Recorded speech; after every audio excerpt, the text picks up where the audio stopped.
आपको बहुत अच्छे नतीजे दे सकता है।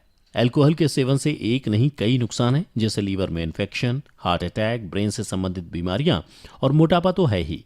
इसलिए अगर आपको पतला होना है तो डाइट जरूर कीजिए, पर अल्कोहल के सेवन से परहेज कीजिए। तीसरी आदत, इग्नोरिंग सोडियम काउंट्स।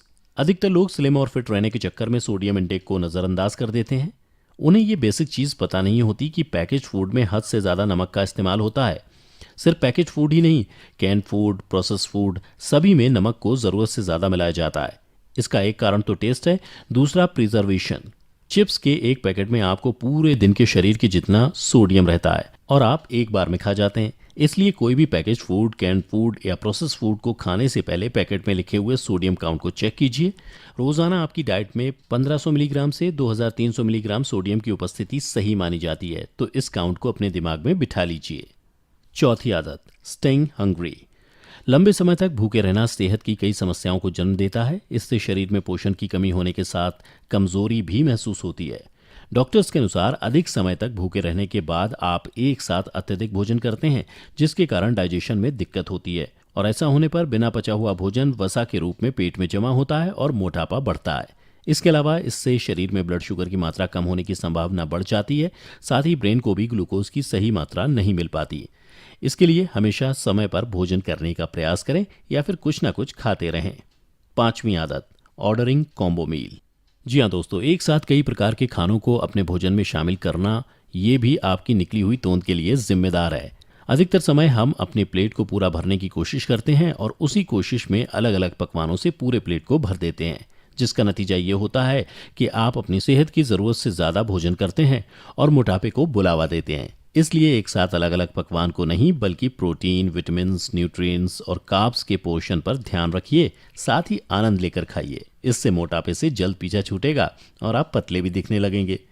छठी आदत, sitting all the day. Office में या घर पर दिन भर बैठकर काम करना आजकल यही ट्रेंड है। ओबेसिटी रेट के बढ़ने के पीछे इस आदत को बेहद ही भयानक माना जाता है। इससे शरीर में उपस्थित वसा सक्रिय नहीं हो पाता और मोटापा दिखाई देने लगता है। इसलिए कोशिश करें थोड़ी थोड़ी देर में उठकर घूम लें या किसी बहाने चल फिर लें। अगर आप घर पर हैं तो पानी की बोतल खुद से दूर रखिए और उठकर पानी पिएं। ऑफिस में लिफ्ट हो तो उसे नज़रअंदाज कर सीढ़ियों का इस्तेमाल करिए, या फिर अगर आप एक हाउसवाइफ हैं और बच्चों के साथ ज़्यादातर समय बैठकर बिता देती हैं, तब भी घर के दूसरे कामों में खुद को इंडल्ज रखिए और खड़े होकर करने की कोशिश करिए। हल्की फुल्की एक्सरसाइज होती रहे, इससे मोटापा कंट्रोल में रहेगा। सातवीं आदत, eating in front of TV. TV देखते हुए खाना खाने की आदत बहुत कॉमन है, लेकिन इस आदत के कारण आपको ये भी नहीं पता चल पाता कि आपने कितना खा लिया है, क्या क्या खा लिया है, और ज़रूरत से अधिक को बहुत अच्छे नतीजे दे सकता है। अल्कोहल के सेवन से एक नहीं कई नुकसान हैं, जैसे लीवर में इन्फेक्शन, हार्ट अटैक, ब्रेन से संबंधित बीमारियां और मोटापा तो है ही। इसलिए अगर आपको पतला होना है तो डाइट ज़रूर कीजिए, पर अल्कोहल के सेवन से परहेज कीजिए। तीसरी आदत, इग्नोरिंग सोडियम काउंट्स। अधिकतर लोग स्लिम और फिट रहने के चक्कर में सोडियम इंटेक को नज़रअंदाज कर देते हैं। उन्हें ये बेसिक चीज़ पता नहीं होती कि पैकेज फूड में हद से ज़्यादा नमक का इस्तेमाल होता है। सिर्फ पैकेज फूड ही नहीं, कैन फूड, प्रोसेस फूड, सभी में नमक को ज़रूरत से ज़्यादा मिलाया जाता है। इसका एक कारण तो टेस्ट है, दूसरा प्रिजर्वेशन। चिप्स के एक पैकेट में आपको पूरे दिन के शरीर के जितना सोडियम रहता है और आप एक बार में खा जाते हैं। इसलिए कोई भी पैकेज फूड, कैन फूड या प्रोसेस फूड को खाने से पहले पैकेट में लिखे हुए सोडियम काउंट को चेक कीजिए। रोजाना आपकी डाइट में 1500 मिलीग्राम से 2300 मिलीग्राम सोडियम की उपस्थिति सही मानी जाती है, तो इस काउंट को अपने दिमाग में बिठा लीजिए। चौथी आदत, स्टेइंग हंग्री। लंबे समय तक भूखे रहना सेहत की कई समस्याओं को जन्म देता है। इससे शरीर में पोषण की कमी होने के साथ कमजोरी भी महसूस होती है।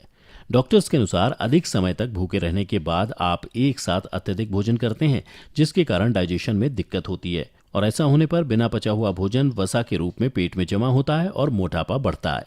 इसके अलावा इससे शरीर में ब्लड शुगर की मात्रा कम होने की संभावना बढ़ जाती है। साथ ही ब्रेन को भी ग्लूकोज की सही मात्रा नहीं मिल पाती। इसके लिए हमेशा समय पर भोजन करने का प्रयास करें या फिर कुछ ना कुछ खाते रहें। पांचवी आदत, ऑर्डरिंग कॉम्बो मील। जी हाँ दोस्तों, एक साथ कई प्रकार के खानों को अपने भोजन में शामिल करना, ये भी आपकी निकली हुई तोंद के लिए जिम्मेदार है।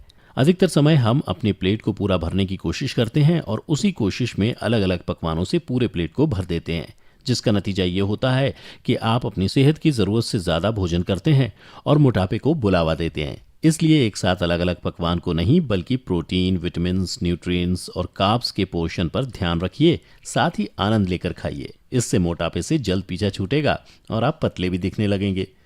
छठी आदत, sitting all the day. Office में या घर पर दिन भर बैठकर काम करना आजकल यही ट्रेंड है। ओबेसिटी रेट के बढ़ने के पीछे इस आदत को बेहद ही भयानक माना जाता है। इससे शरीर में उपस्थित वसा सक्रिय नहीं हो पाता और मोटापा दिखाई देने लगता है। इसलिए कोशिश करें थोड़ी थोड़ी देर में उठकर घूम लें या किसी बहाने चल फिर लें। अगर आप घर पर हैं तो पानी की बोतल खुद से दूर रखिए और उठकर पानी पिएं। ऑफिस में लिफ्ट हो तो उसे नज़रअंदाज कर सीढ़ियों का इस्तेमाल करिए। या फिर अगर आप एक हाउसवाइफ हैं और बच्चों के साथ ज़्यादातर समय बैठकर बिता देती हैं, तब भी घर के दूसरे कामों में खुद को इंडल्ज रखिए और खड़े होकर करने की कोशिश करिए। हल्की फुल्की एक्सरसाइज होती रहे, इससे मोटापा कंट्रोल में रहेगा। सातवीं आदत, eating in front of TV. TV देखते हुए खाना खाने की आदत बहुत कॉमन है, लेकिन इस आदत के कारण आपको ये भी नहीं पता चल पाता कि आपने कितना खा लिया है, क्या क्या खा लिया है और ज़रूरत से अधिक